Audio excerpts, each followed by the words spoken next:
And we have Nicola Robinson. I'll let Rashida go ahead and start.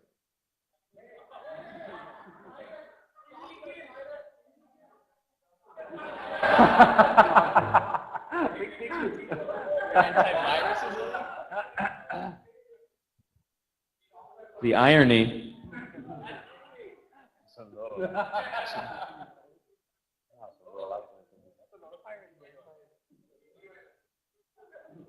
Could we remove that, please?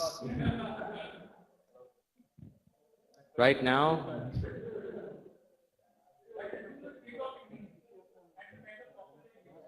Thank you, Nalin.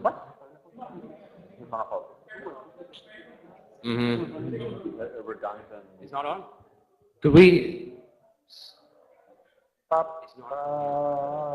My mic works. You don't have any. Okay, so we have a dilemma here. It's not from this laptop, so it has to be one of the speakers, right? See what I'm trying to do here? Also, Rishi's mic is not working. Working? Okay, hi guys. So last session of the day, we're very excited. We want to keep it upbeat. So no soft voices, please. Shout as much as you can. Throw in a few jokes here and there. Don't be serious. So stressing myself out.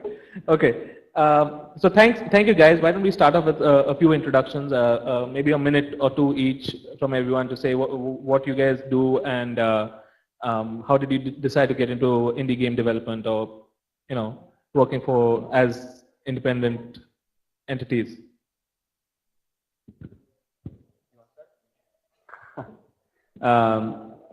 So my name is Rich Freeland. I'm a freelance music composer and sound designer.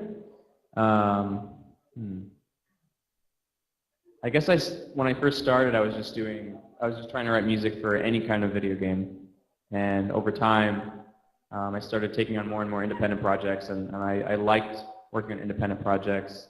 I liked feeling like I had a larger stake in the creative outlet of the game. And I liked that the turnaround time for the projects was short. I have some experience working on larger games, and I wasn't as fond of working on the same project for a year or longer. So yeah. My name's Matthew Hall. I'm a shepherd/game developer. I've been an indie developer since I was 8 years old when I got my first Commodore 64, which came with a video game called The Pit and a manual. And I finished The Pit in probably about 20 minutes and then dove straight into the manual. And I've been making games mostly ever since, other than a little lull there when I was at university. And after that, when I felt I needed to get a career. But I started again started in a real career in 2001 and formed ClickTalk and went completely independent in 2008. Yeah, my name's Morgan Jaffet. I'm one of the two founders of Defiant Development, which is a 12-person dev studio in Brisbane, Australia.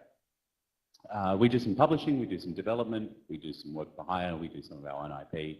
And I came into games professionally in 2000, and I've spent a reasonable amount of time in kind of the traditional PC and console space before being ejected forcefully from that when all of the studios in Australia closed, and from there we went to setting up our own studio where we can. Hi, very briefly, I started to design games when I was 15 with my first release games, and I haven't stopped since. I'm working for a university and doing video games part-time, so really supporting myself is not an issue, so I'm already cutting myself out of that conversation. Part-time individual, that's about it.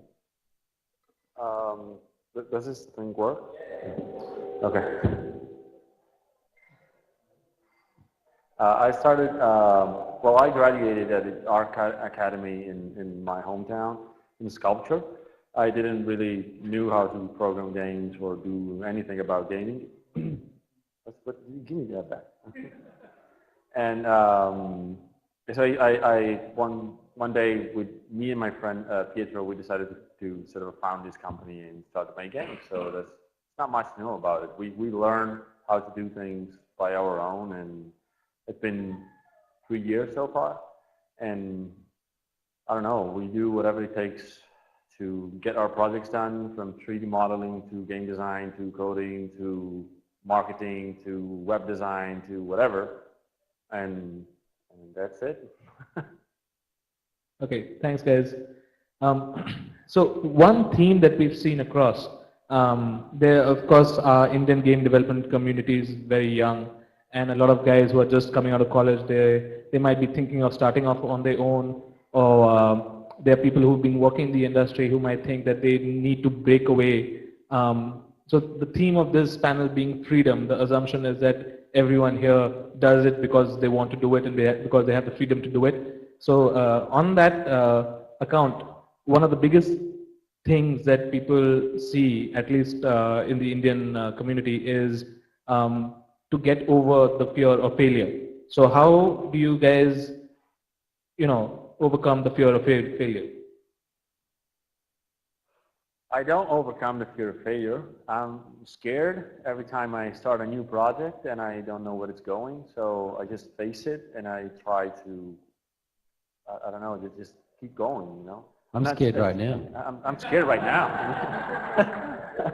I don't know, I still haven't found a way to feel comfortable about this thing. And especially because the way we design games, we always try to do something really weird and different. And this is, I mean, it's always scary to ourselves.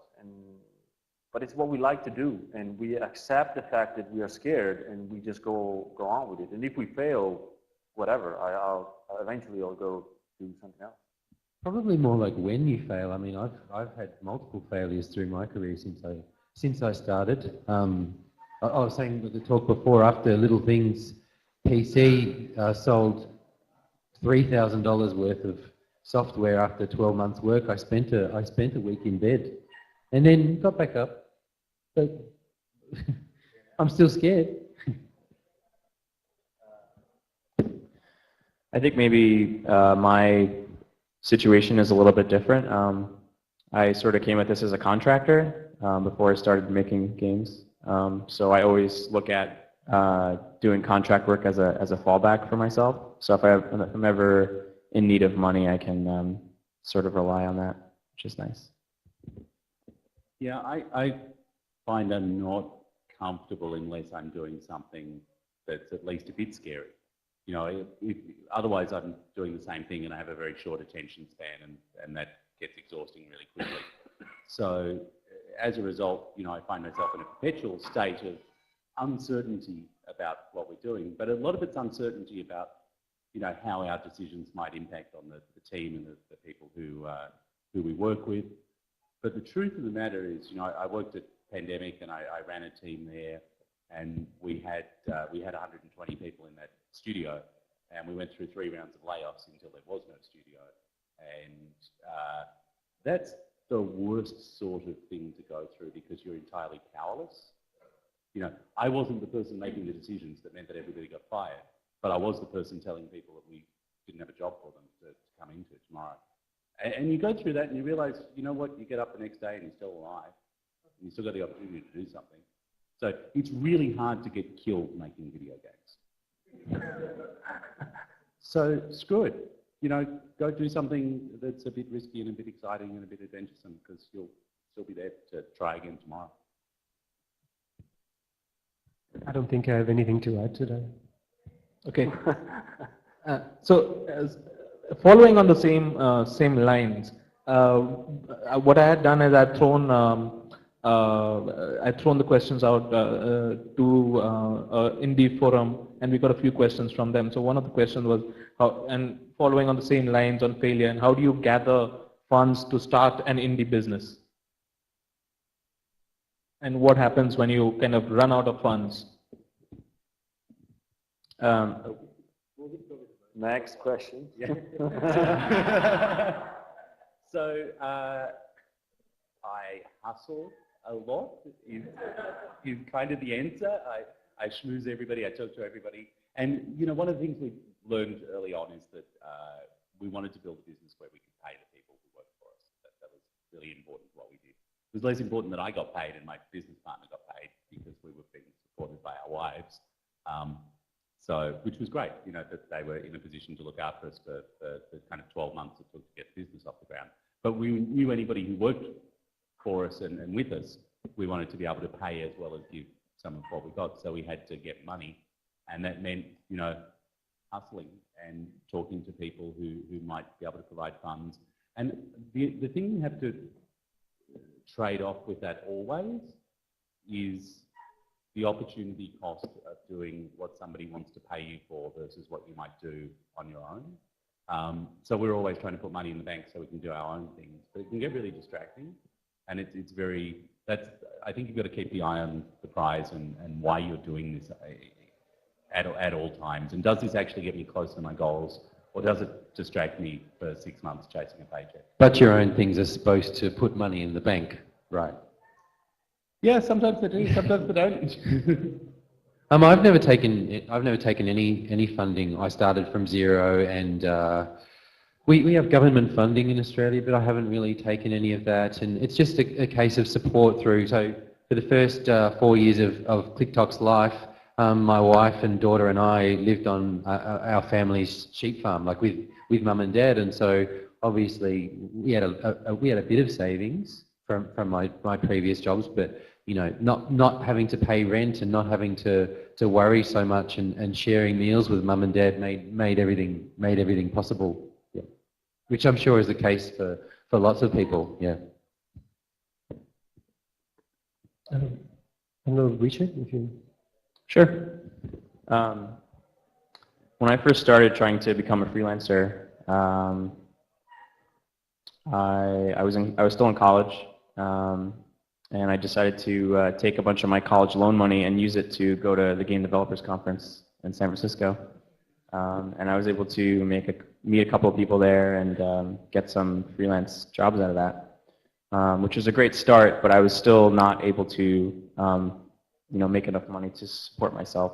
So I did what I had to do. I worked another job for a while until I could get to a point where I was working on enough projects and sort of building up a reputation so that I could consistently get work and become a full-time freelancer. I was thinking about the previous question, and in my experience, my answer now connects to that. I'm sort of a control freak, and I'm trained in architecture, so I don't start a project unless I have the financial base and the people to do it with. And based on the fact that I don't need to deliver these projects financially, I'm not in a position like these people to be afraid of failure. I only start when I'm sure I have stuff to say. So the only risk I take is a creative risk and not a financial one. So I'm, sort of way I'm like a soft indie, as in like those people here are hardcore and base their life on pushing their ideas out and getting revenue. I am perhaps in a privileged position. And what do I do when I don't have money? Well, I'll wait until I can finance it myself, or a financer puts enough money for me to start a project. And so in that way, I feel very privileged. And so, sorry, perhaps I don't deserve this seat here. Please leave. Go. If you've got to go, then Morgan's definitely got to go.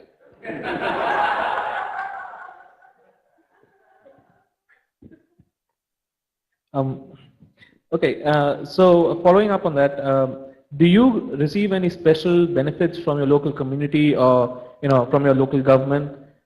Just to get a sense, because all of you are from different countries, and do your different countries give you any support in the type of work that you guys do? Well, in Italy, it's practically impossible. I mean, there's not even a gaming industry at all. And there's no even recognition of whatever. We're sort of the India of Europe. Yes. It's true. No, laugh about it. It's no sad. offense. And I don't know, it's practically impossible to get for example, organize events that try to show off games. It's really hard to get funding because they don't see it as like even commercially reliable solution. It's just not, I don't know, I mean, it's not there. It's like it doesn't exist at all. And the problem is that, You can't eat video games, you know, the Italian.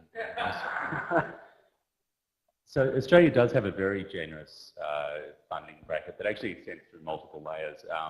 And I would say Australia's, next to Canada, is probably one of the best places in the world to be making games, with the singular exception of the Australian dollar, which is very strong, which means it's hard to be in an export-based business. We've drawn down on some of that funding, but I can give you an example of some of the things that are around. And this is part of what's helped our indies accelerate a little faster than they otherwise would. It gives real opportunities. And I think that's one of the most important things. I was talking to some of the NASCOM organisers about, you know, what I think is a fantastic model for game development. The best thing you can do is give indies a small amount of money to work with, so they've got a small amount of freedom and they can improve themselves. And that happens through arts funding. It happens through entertainment industry funding, so Screen Australia and the film industry have funds specifically for digital and interactive projects. It happens through the events like this one that are sponsored, but there are also events that are more public-facing.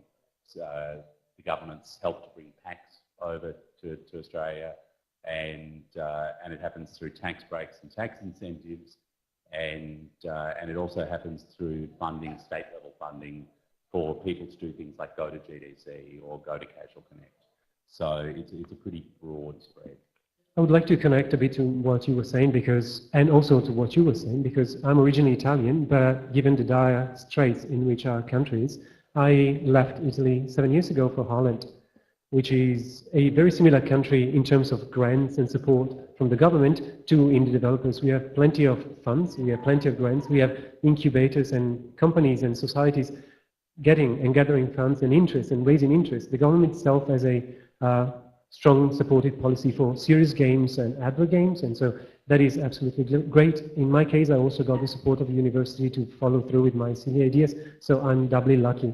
I think the Netherlands is a great country to be in if you want to be an indie. Maybe some of you can also consider transplant, maybe? So basically what you're saying is Indian indies get out of India? I mean, nothing stops you from coming back afterwards. I'm still working with Italian companies, but at least to establish yourself and have a base and a safety, then you can go back and hire people from India and work together with people. But I'm saying right now in Italy, it would be impossible to make a living like that. And I believe you're in a similar situation. So maybe a compromise for now is go outside, found something, and then maybe go back to India or Italy. To me, it's the same. So does anyone want to add anything to that? So at this point, what we're going to do is throw the floor open for questions, and you know, if anyone wants to start asking questions, you can do it right now. Come on, some energy.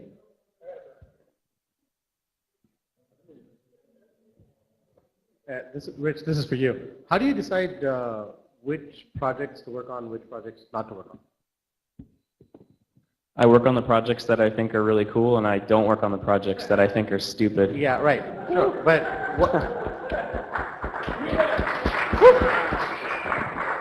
Do you have a more specific answer to that? I'm talking from, like, you know, since you're doing the audio stuff and stuff like that, I guess from that perspective, how do you decide something is cool or not? Is it just a visual style? Is it gameplay?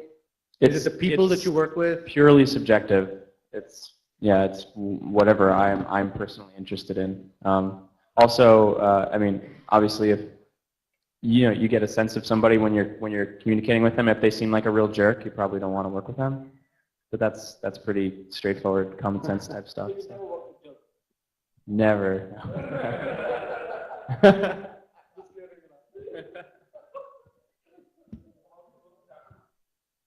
I'm sorry? With Apple?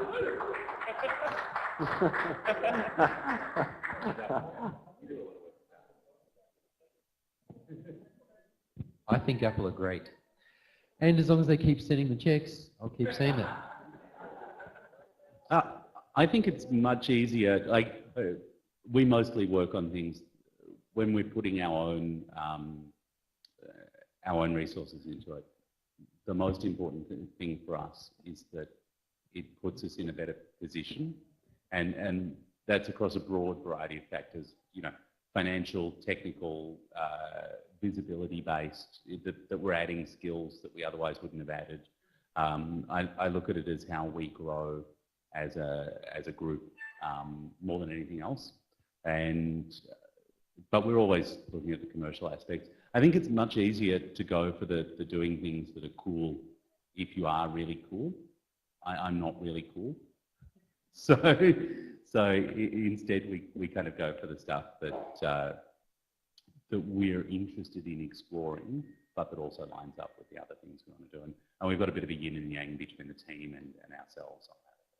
I have a huge book of game ideas that I've been writing down since I was quite young, and most of them have come from there, and I've just been working my way through them. But like picking the idea out at this point in time, at this point in my career, where I have to worry about money coming in, I'm very careful about the projects I choose and make sure that they straddle the perfect line between this is what I really want to work on and this is going to make the most amount of money.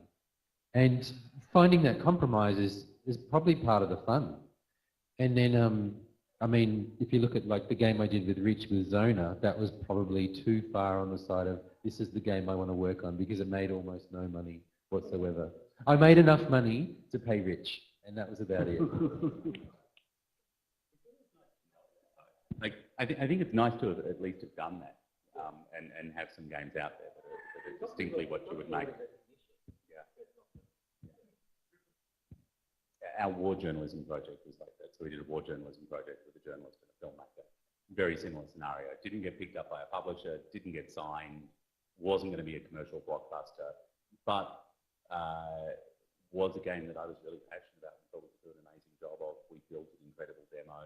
We got an enormous amount of media attention. It continues to be spoken about to this day. So it's had a lot of upside. Mostly good, mostly good. Some of it is, why doesn't it look as good as Call of Duty, you lazy shits?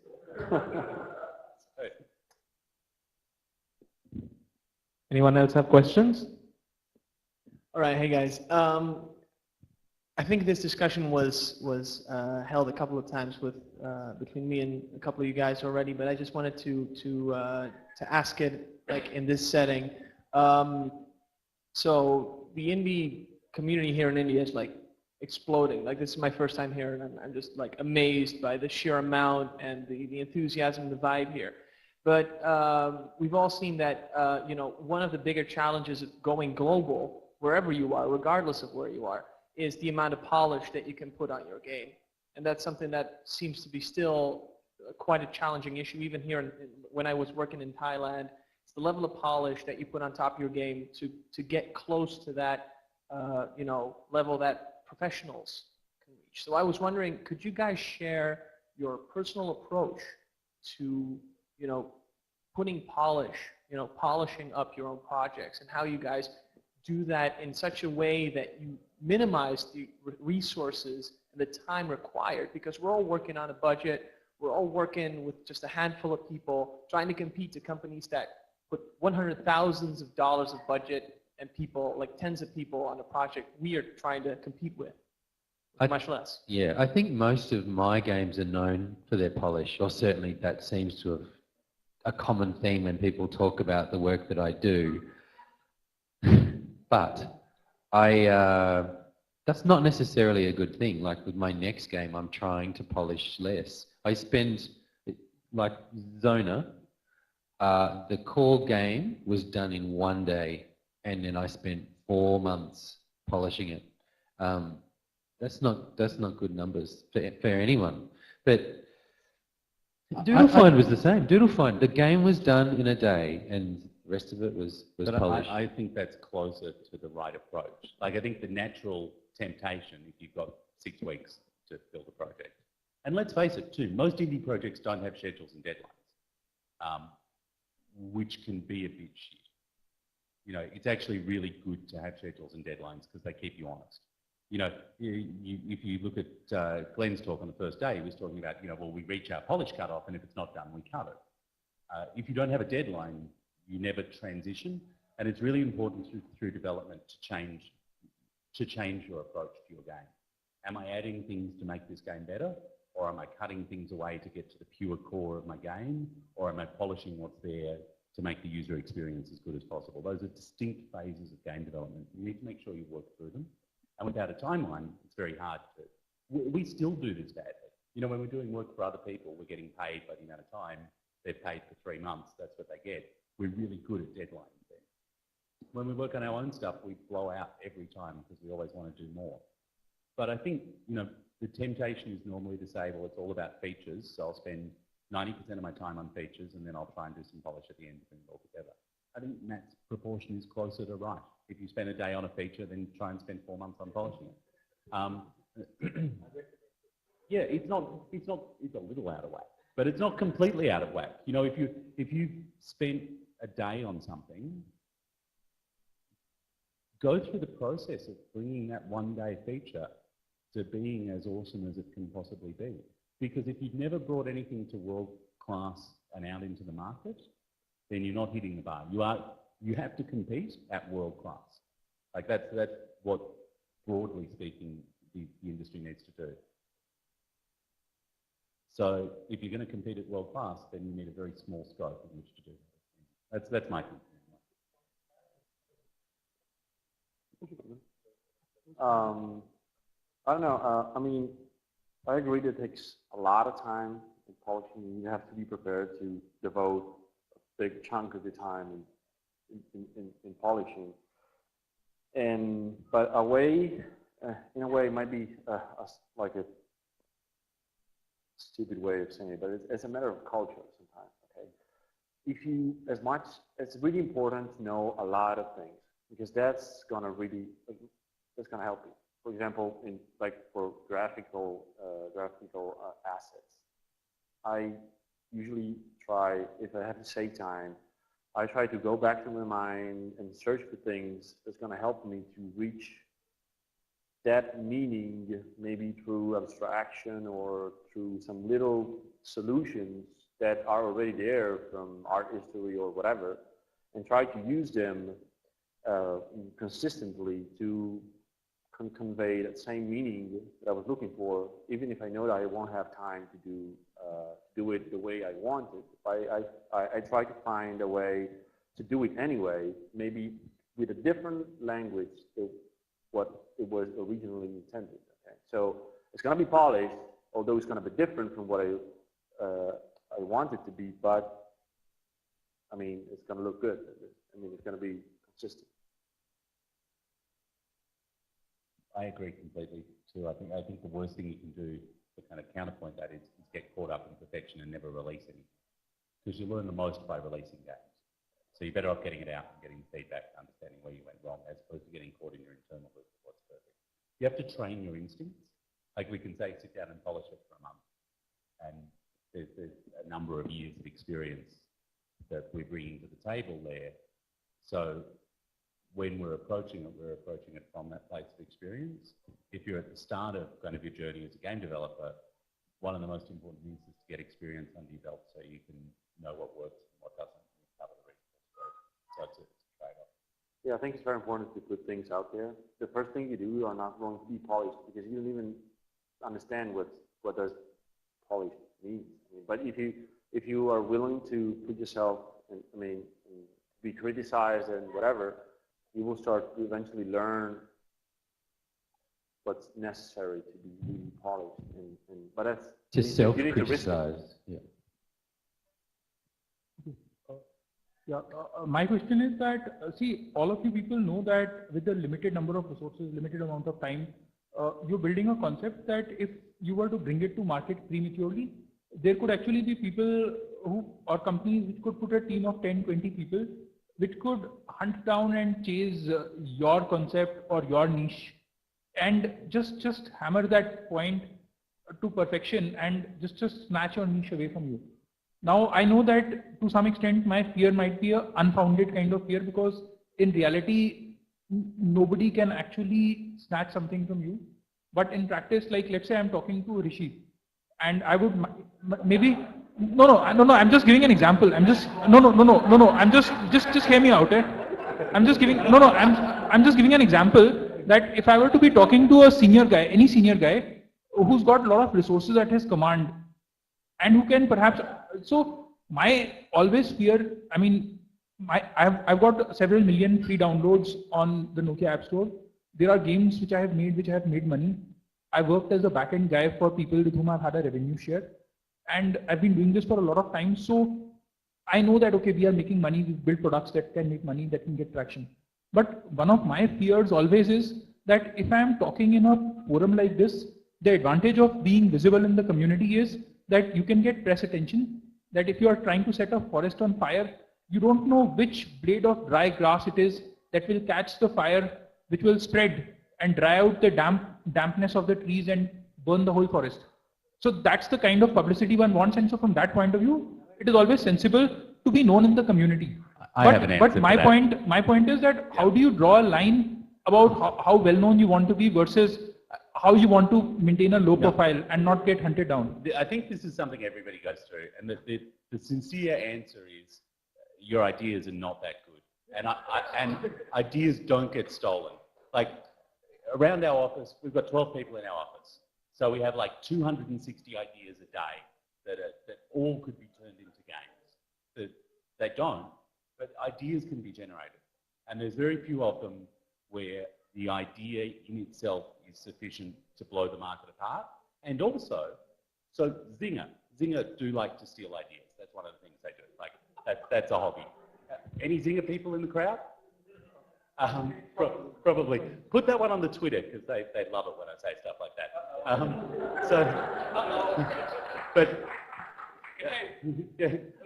But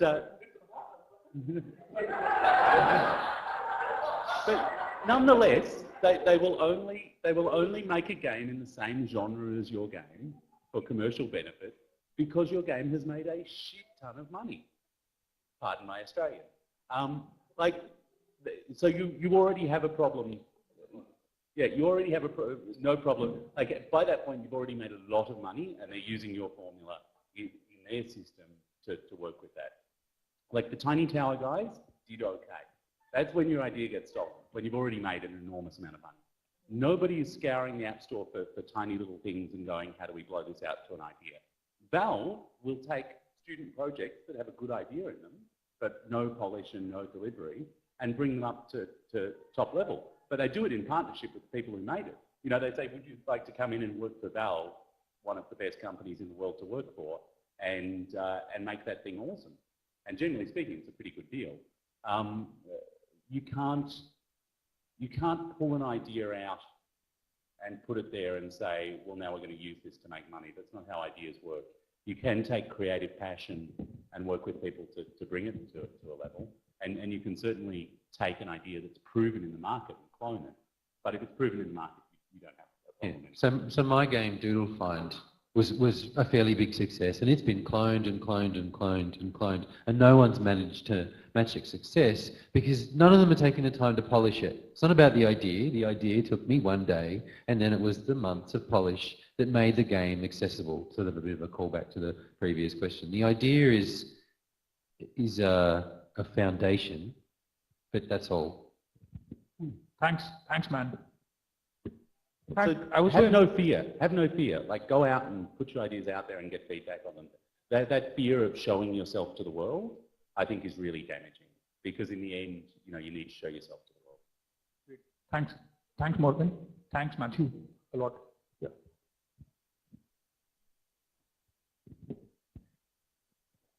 You want to add anything? No.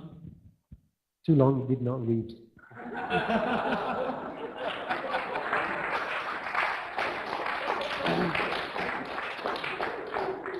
Okay, moving on.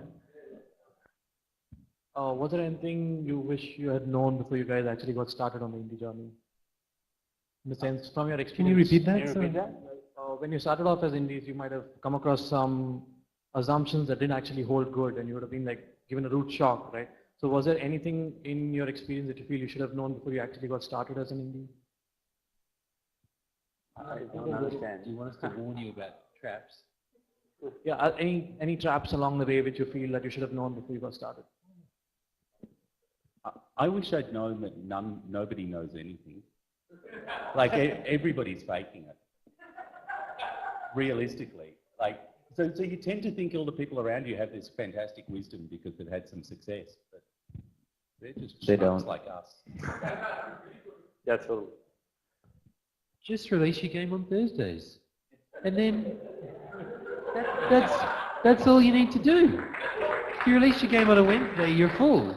You've wasted 6 months on something you should have done on Wednesday. Everybody knows that's the only that. lesson.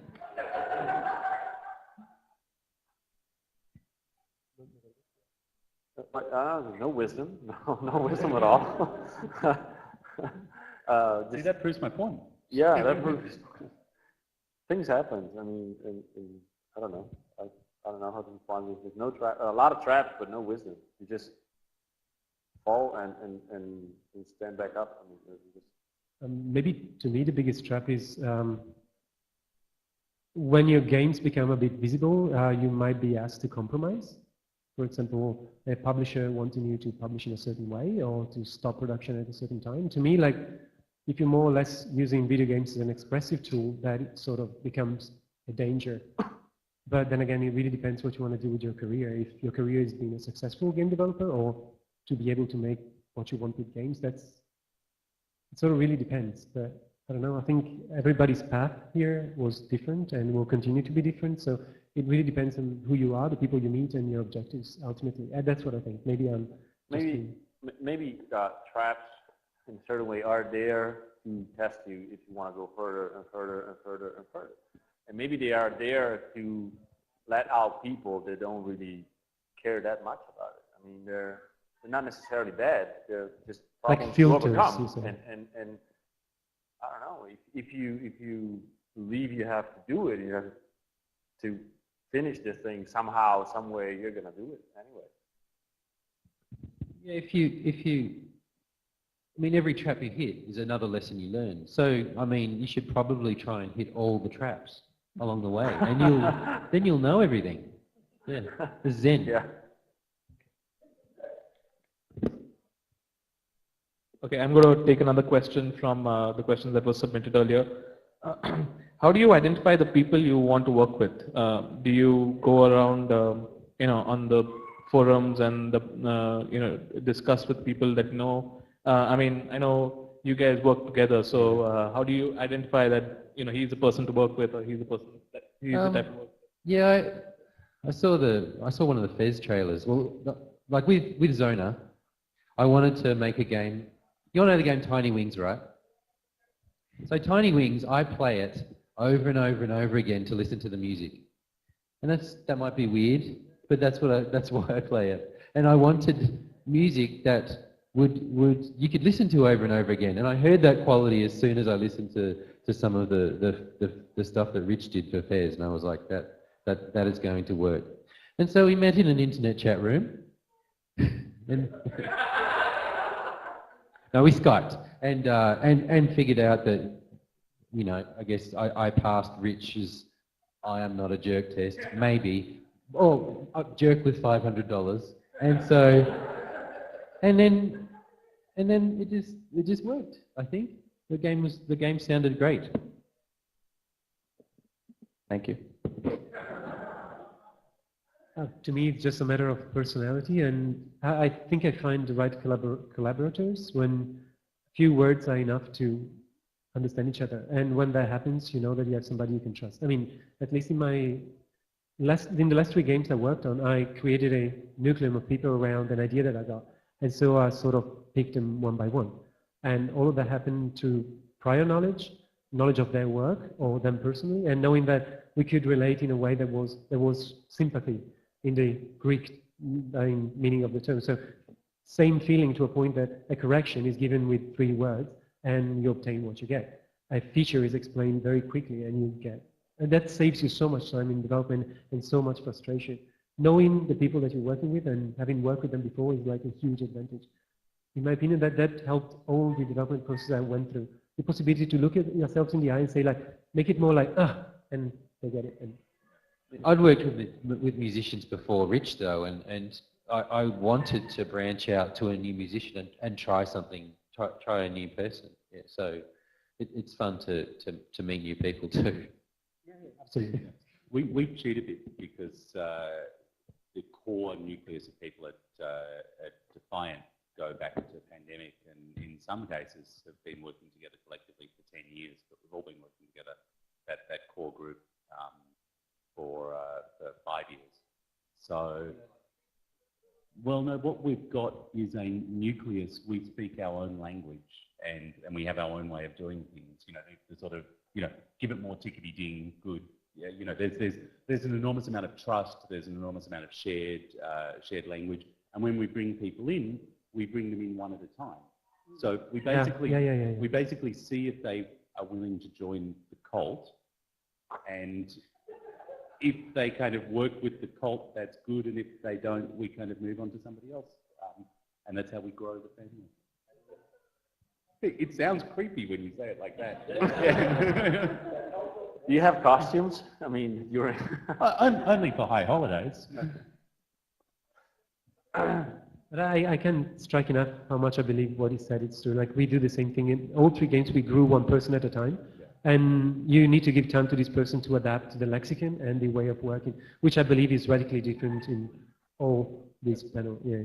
So I think having a culture and growing slowly, embracing people as in a family, sort of. I mean, development is more in indie communities, at least as far as my experience goes, and that kind of trust, that kind of familiarity to me is the foundation of the way we work. So I'm going to pick out a question that is a lot more relevant to you know, a lot of indies here in India. It's sort of a kind of a local thing. Did you guys ever have any pushback from your family or friends when you decided to go indie and you decided to make games? Was there any kind of criticism or you know, family saying that you can't do this or you should be doing this? Because that's something that happens with indie gamers or even anyone who wants to get into game development in India in general. Well, I've been fortunate enough to have a supportive family. They I guess they don't really understand what I'm doing, but that was not important. I mean, they have faith in whatever I decided to do, and they just felt that if I felt that it was right for them, and that's about it. I guess that's not like it maybe for everybody, but I had no problem, absolutely, with family, friends, and whatever. In a similar fashion, my family aren't supportive per se, because they don't really get it.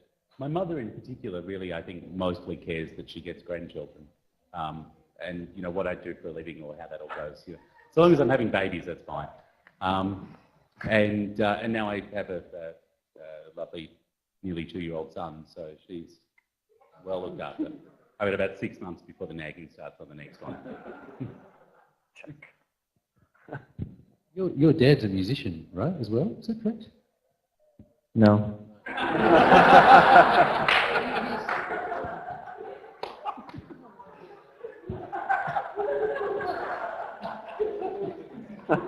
I grew up in a musical family.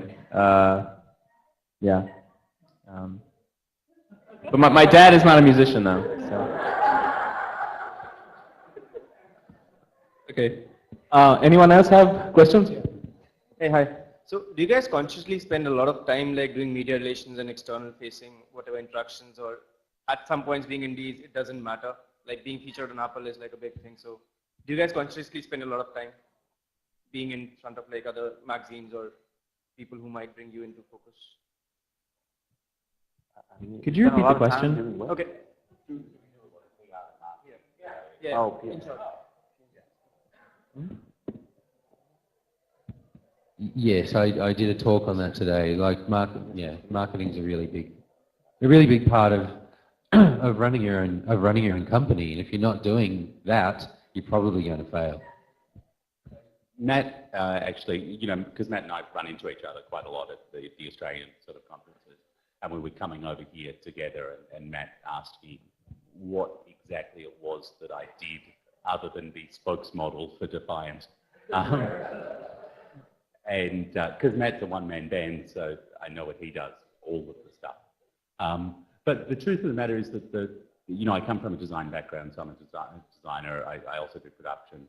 But the thing that I bring to the table more than anything else is I keep us on track. So I give us direction and make sure that we're moving towards making a better game every day. And I get out there and I talk to the media and to publishers, and I make sure that we're visible to the various people who might be interested in us.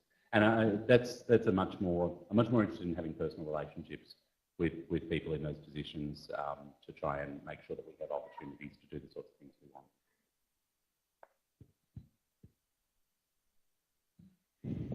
I don't know. No, it basically takes I think it takes half of our time. But since this thing is so part of our lives, it's really hard for me to quantify how much I do, because when I'm on social network, which is almost every hour of my day, maybe I'm working or maybe I'm not. I mean, this thing it's mine. It revolves around me and my friend. So what's my business and what's not my business? When I'm doing PR, when I'm not doing PR, I don't know. I try to blend the two things. So being me is also making PR and talking about who I am and what I'm doing, what my company is. So it's easier because I don't feel like I'm working, but at the same time, I never really stop working. So I try to, I don't know. It's it became part of my life. It's not a job. Yeah. It is. It's opening. No, it's not a job.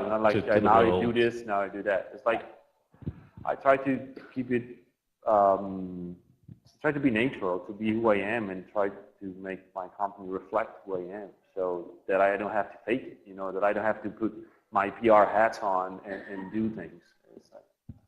I think as an indie, you can sort of tap into your personality as being your brand. You can just sort of be yourself and make yourself available to the people that matter, especially people that might be your fans or people that are interested in your work. I find that's extremely important, being visible and being available and saying yes to. If anybody wants to do any kind of press coverage on you, you should probably say yes.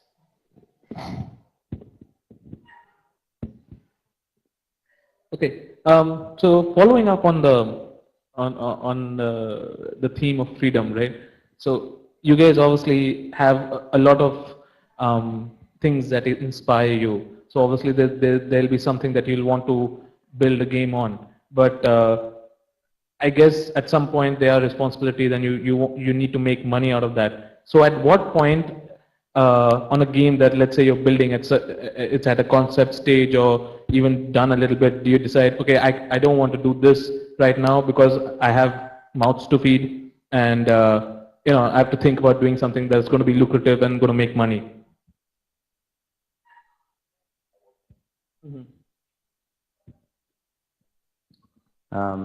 When you have $0 in your bank account. Sorry, I'm really looking forward to the day where I don't have to worry about money anymore. And I'm sure it might happen. One day I'll have a really big hit, and from that day onwards, I won't have to worry about risk anymore, and I can just make what I really, really want to make. For me right now, I'm still paying college loans, so my mindset isn't the ideal mindset that I want to have about how I take on projects and how I handle my money. I'm still sort of saying yes to more projects than I should say yes to, and just trying to make money so I can get rid of all of my debt. And then once I do that, I can be more lenient about the projects that I take, and I can dedicate a lot more time to doing the kind of projects that I'd like to do.